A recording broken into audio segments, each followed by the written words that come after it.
والصلاة والسلام علی سید المرسلین۔ میں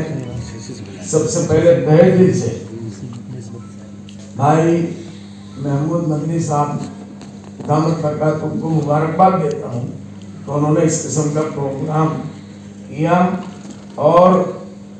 جو اہل علم حضرات ہیں، لکھنے لکھانے والے حضرات ہیں، ان لوگوں کو موقع دیا، اور ان دو شخصیات کو ایسا لگ رہا ہے، کل سے میں بیٹھا ہوں، کافی دیر نہیں آیا لیکن آیا تھا،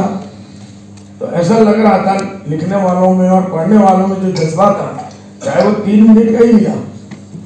لیکن ایسا لگ رہا تھا وہ جیسے اپنے جگر کو چیر کے رکھ دینا چاہتے ہیں، اور ان دونوں حضرات کو ایسا لگا کہ پھر سے ہمارے سامنے زندہ ہو گئے۔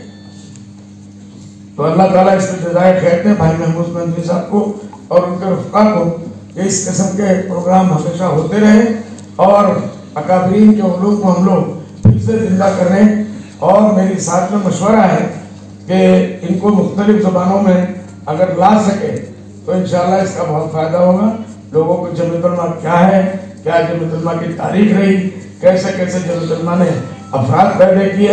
اور ان سب کے بارے میں لوگوں کو جانکاری ملے گی۔ انشاءاللہ اللہ نے چاہا تو یہ ضرور کریں گے اور کر سکتے ہیں، اور ان کو ڈیجیٹل میں بھی اگر لا سکیں تو یہ بہت بڑی اچھی بات ہوگی کہ پوری دنیا سے لوگ اس کو دیکھ سکتے ہیں اور ان کو سن سکتے ہیں، کہ وہ لوگ پھر زندہ ہو جائیں گے یا اکابرین پھر زندہ ہو جائیں گے۔ بڑی مشکل سے ہوتا ہے چمن میں دید اور پیدا۔ السلام علیکم ورحمۃ اللہ۔